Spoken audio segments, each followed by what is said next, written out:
Ja, ich bin eigentlich ganz relaxed und gehe der ganzen Sache entspannt entgegen. Wir haben alles richtig gemacht das letzte Vierteljahr und ich denke, es wird halt gut laufen und einigen Jahren hier gucken. Ja.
Now, when it comes to biceps training, for the most part, I'm a big fan of the basics: barbell curls, preacher curls, hammer curls, and various forms of concentration curls, supination curls, since that's a key function of the biceps.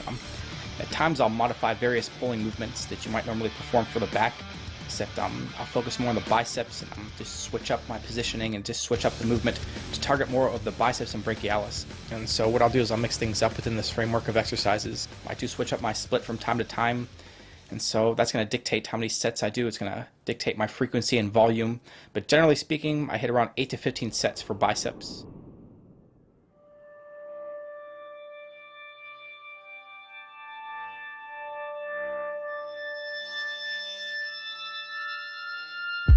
My biceps and back always seem to develop a lot quicker. They seem to respond a lot better than my other body parts, and while genetics plays a strong role in this, it dawned on me one day that I actually train these two body parts differently. What I'll do is I might not go so strict on the positive. I might use some momentum to cheat the positive up, but I really focus on the eccentric.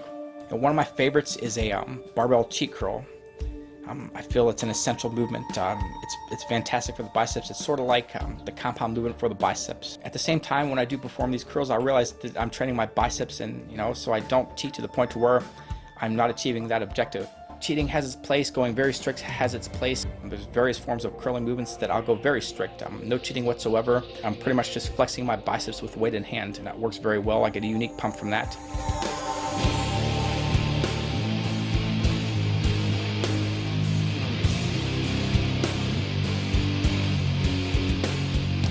A lot of people will ask me, how do I get my biceps to pop out when I hit the straight arm pose? And really the reason for that is strong brachialis development. Exercises like the hammer curls, heavy barbell curls, focusing on the eccentric, and preacher curls, focusing at the bottom of the movement, that's really going to stimulate the brachialis muscle. When the forearm lines up with gravity at the beginning and end of a curling movement, tension decreases to the point to where the biceps really aren't stimulating, so it's almost like resting. So what I'll do is I'll focus on 2/3 of the full range of motion when I use a free weight curling movement, keeping the tension in the sweet spot, so to speak, which is right where the forearm is approaching parallel to the ground and just slightly above, right before the tension decreases. What I'll do to work the biceps through a full range of motion is I'll just combine a group of exercises, say preacher curls, where I angle my forearm outward, the tension is greatest at the bottom of the range of motion. Then I might come back and do a dumbbell incline curl and just work the top end of the range of motion. Just by mixing and matching exercises along those lines, not only am I working my biceps through a full range of motion, but I'm keeping peak tension on the biceps throughout various points of the range of motion, and I'm maintaining constant tension. With the constant tension principle in mind, I'm not a big fan of alternating dumbbell curls, unless I use the rest pause technique. Often I use the rest pause technique for alternating dumbbell curls and alternating hammer dumbbell curls. And what I'll do is I'll choose a weight that I might normally fill at around 3 to 5 reps if I were just to do one arm at a time. And with alternating dumbbell curls in this fashion, I can squeeze out about 8 or 10 reps before reaching failure. Of course, there are a few other advanced strategies that I'll use from time to time, but this is my biceps workout and my biceps regimen in a nutshell, and it's working great.